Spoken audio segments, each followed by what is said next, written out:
शहर के बाहरी इलाके में एक छोटा सा गांव था जिसका नाम था दौलतपुर। इस गांव के सबसे किनारे पर एक घना और रहस्यमयी जंगल था जिसे लोग जादुई जंगल कहते थे। इस जंगल के बारे में बहुत सी कहानियां प्रचलित थी, जिनमें से एक ये थी कि इस जंगल में जादुई जीव रहते हैं और जो भी वहां जाता है उसे कभी वापस नहीं देखा जाता। लेकिन दौलतपुर गांव के 4 बच्चे अंश, नेहा, राहुल और तान्या, उन्हें कोई पाखंड पर विश्वास नहीं था, कहानियों पर विश्वास नहीं करते थे। वे बहुत ही साहसी और बहादुर थे। एक दिन उन्होंने फैसला किया कि वे इस जादुई जंगल के रहस्य को सुलझाएंगे। सुबह सुबह वे चारों अपने अपने बैग में खाने पीने का सामान और टॉर्च लेकर जंगल की ओर चल दिए।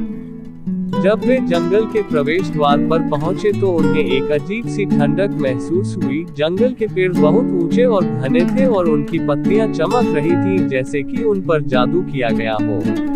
जैसे ही वे जंगल में अंदर गए, उन्हें चारों ओर से पक्षियों की अजीब आवाजें सुनाई देने लगी। वे चारों बहुत ही उत्साहित थे परंतु थोड़े डरे हुए भी थे। चलते चलते वे एक बड़े पेड़ के पास पहुंचे जिसकी जड़ें बहुत ही अजीब थी। राहुल ने ध्यान दिया कि उस पेड़ की जड़ों के बीच में एक छोटी सी दरवाजा है। चलो देखते हैं कि इसके अंदर क्या है, अंश ने कहा। वे चारों दरवाजे के पास गए और उसे खोलने की कोशिश करने लगे। जैसे ही दरवाजा खुला, एक चमकदार रोशनी निकली और वे चारों एक अजीब सी दुनिया में पहुंच गए। ये दुनिया बहुत ही सुंदर थी लेकिन उसमें कुछ अजीब था। वहां के पेड़ और पौधे सब चमक रहे थे और हवा में एक मीठी सुगंध थी। तभी उनके सामने एक छोटा सा जीव आया जो बिल्कुल एक परियों के जैसा दिखता था। उसने कहा, मैं हूँ टीना, इस जादुई जंगल की रक्षक। तुम लोग यहाँ कैसे आए?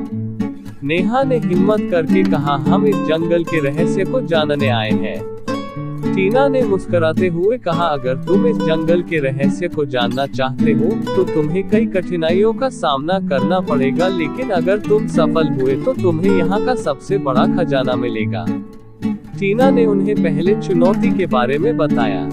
उन्हें एक खास फूल ढूंढना था जो सिर्फ रात में ही खिलता है और उसकी खुशबू से ही रास्ता दिखाई देता है। वे चारों उस फूल की तलाश में निकल पड़े। चलते चलते उन्हें कई अजीब जीव और पेड़ पौधे मिले, लेकिन वे हार नहीं माने। आखिरकार रात होते होते उन्हें वह खास फूल मिल गया। उसकी खुशबू से एक रास्ता दिखाई देने लगा जो उन्हें एक गुफा की ओर ले गया। गुफा के अंदर बहुत ही अंधेरा था लेकिन उनके पास टॉर्च थी। गुफा के अंदर पहुंचकर उन्होंने देखा कि वहां एक बड़ा सा दरवाजा है जिस पर एक पहेली लिखी हुई थी। पहेली को हल किए बिना दरवाजा नहीं खुल सकता था।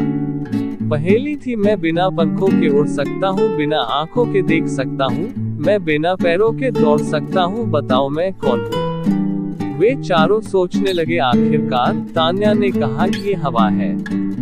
जैसे ही तान्या ने हवा कहा, दरवाजा खुल गया और वे चारों अंदर चले गए।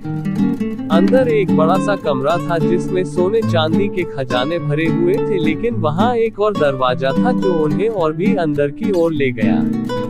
अंदर जाकर उन्होंने देखा कि वहां एक बड़ा सा पेड़ है जिसके नीचे एक बूढ़ा आदमी बैठा हुआ है। उसने कहा, मैं हूँ इस जंगल का रक्षक। तुमने मेरी सभी चुनौतियों को पार कर लिया है, इसलिए अब तुम्हें इस जंगल का सबसे बड़ा रहस्य बताता हूँ।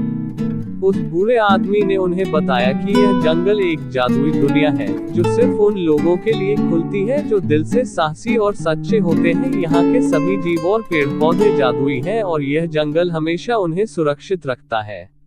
अंश, नेहा, राहुल और तान्या ने उस बूढ़े आदमी का धन्यवाद किया और वापस अपने गांव लौट आए। उन्होंने गांव के लोगों को अपनी यात्रा के बारे में बताया, लेकिन कोई भी उनकी बातों पर विश्वास नहीं कर सका। लेकिन उन्होंने जान लिया था कि जादुई जंगल का रहस्य क्या है और यह उनकी सबसे बड़ी जीत थी। दोस्तों, कहानी कैसी लगी? अच्छी लगी तो शेयर करें, लाइक और कमेंट करें और मेरा चैनल सब्सक्राइब करें जिससे हम और कहानी लिखकर डाल सके, और बेल आइकन का बटन दबाना ना, जिससे आप तक नोटिफिकेशन पहुंचती रहेगी।